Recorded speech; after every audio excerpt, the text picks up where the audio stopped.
गई, मुख तो नहीं दिखाया, लेकिन वो पीठ देखते देखते चलते हुए आ गए, नगर में प्रवेश किया। जैसे इस महापुरुष का नगर में प्रवेश हुआ, बड़ी जोर से वर्षा हुई, बहुत वर्षा। श्रृंगी ऋषि का बड़ा आदर मान किया, सम्मान किया। राजा रोमपाल ने कहा, गुरुदेव हम आपको कुछ समर्पित करना चाहते हैं, कथानंद रामायण की है और आपको स्वीकार करना होगा।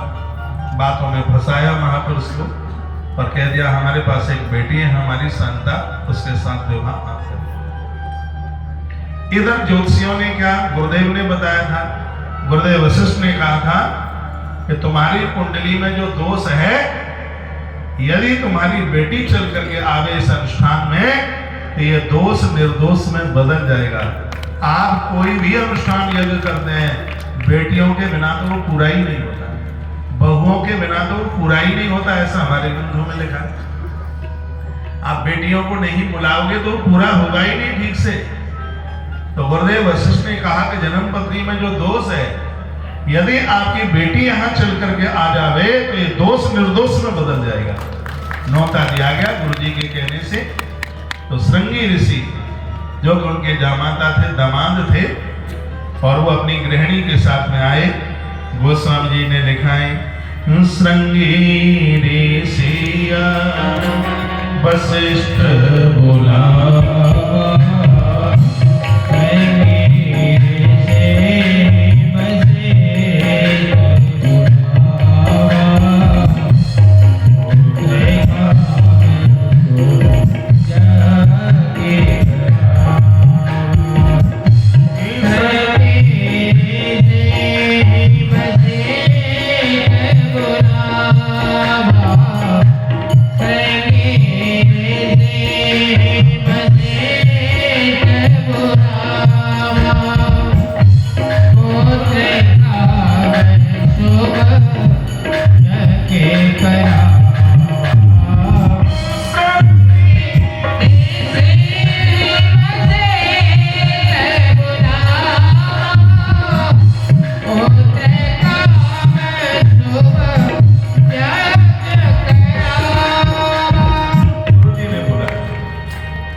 आप कोई अनुष्ठान करें, एक बड़ी गुड़ की बात मैं आपको कह रहा हूं, तो ब्राह्मणों का, आचार्यों का चुनाव अपने मन मुताबिक मत कीजिए। यदि आप किन्हीं संत से जुड़े हो, गुरुजनों से जुड़े हो, तो उनको कहिए, गुरुदेव एक अनुष्ठान कराना चाह रहे हैं और आपकी कृपा हो जाए, आप कोई ब्राह्मण भेज दीजिए, आप कोई आचार्य भेज दीजिए, कोई इतने बढ़िया भेजेंगे जिनकी परख तुम कभी जीवन में कर ही नहीं सकते, इतना बढ़िया भेजेंगे।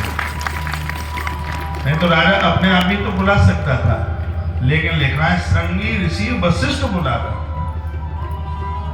कितना भी जीवन में कितना भी बड़ा महात्मा मिल जाए, आपको परमात्मा तुल्य मिल जाए, लेकिन अपने गुरु को कभी ना भूलना। जो भी बढ़िया महात्मा मिला है तुम्हें, वह तुम्हें तुम्हारे गुरु की कृपा से मिला है। ऐसा नहीं था कि राजा दशरथ श्रृंगी के बारे में नहीं जानते थे, उन्होंने सीधे नहीं बुलाया यज्ञ के लिए, तो गुरुदेव के द्वारा बुलाना हुआ, गुरु जी के द्वारा बुलाना। लेकिन आज की तो स्थितियां कुछ ऐसी हैं कि डाल डाल पर गए, बात बात पर टिकते कहीं नहीं है, आज यहाँ कल वहां।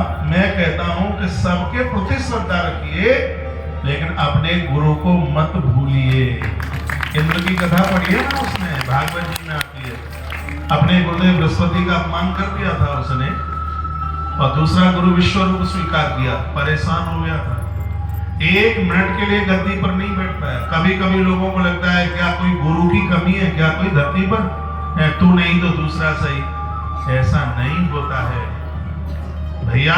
हरे रूठ जाए तो ठौर है, लेकिन गुरु रूठे नहीं ठौर, गुरुदेव रूठ गया तो नहीं ठौर नहीं।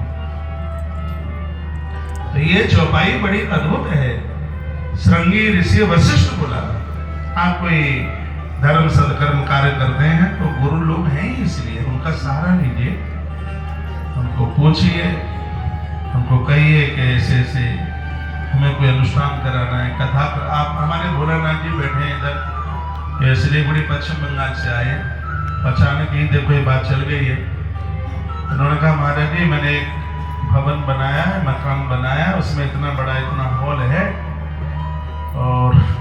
लिए तो छोटी सी कथा बैठेगी, इसलिए आप कोई अच्छा सा ब्राह्मण, अच्छा सा आचार्य आप भेज देना। सुनकर के बड़ा अच्छा लगा। क्या इनकी जानकारी नहीं है, इनके पास वो बहुत पंडित है, एक से एक अनुष्ठान करते रहते हैं। इन्होंने मुझसे मंत्र दीक्षा ली है, और इतनी बड़ी बात है, उस मंत्र को इन्होंने करोड़ से ज्यादा तो उसका जप कर दिया। आज ये मुझे बता कितनी बड़ी संख्या होती है, करोड़। बहुत तो जन ऐसे मंत्र लेके ही भूल गए, उनको तो पता ही नहीं कि मंत्र ही मिला। तो इनकी भावना को देख करके मैंने कह दिया मैं ही आ जाऊंगा, क्या फर्क पड़ता है। इतने बड़े बड़े आयोजन की आपने इतनी बड़ी कथा कराई है। और कथा कोई बड़ी छोटी नहीं होती है, व्यवस्थाएं बड़ी छोटी होती है। आप कहीं भी किसी, मैं तो ये कहूंगा कि आप और भी किसी गुरु के चेले हैं, और आप कभी हमें भी बुलाएं तो अपने गुरुदेव से पूछिएगा, नहीं तो उसका कुछ नहीं मिलेगा। कुछ क्या मिलेगा उसका। ये सब परंपराएं बिल्कुल जिंदी बनी रहे तो ज्यादा ठीक है, तो ज्यादा बढ़िया। श्रृंगी ऋषि वशिष्ठ बुलावा, गुरुदेव ने बुलाया, पुत्र काम के लिए एक अद्भुत यज्ञ हुआ, आयोजन हुआ, और आनंद इतना हुआ कि उसमें से स्वयं यज्ञ नारायण भगवान चरु प्रसाद लेकर के प्रकट हो गए। और यज्ञ नारायण भगवान की। जो वशिष्ठ कछ हृदय विचारा, सकल कारभार सिद्ध तुम्हारा, भगत सहित मुनि आहुत दीनी, प्रगटे अग्नि चरु कर लीनी। स्वयं भगवान प्रकट हुए जिनके हाथ में प्रसाद। एक छोटा सा उपाय आपके बीच में निवेदन करूंगा कि हरिवंश पुराण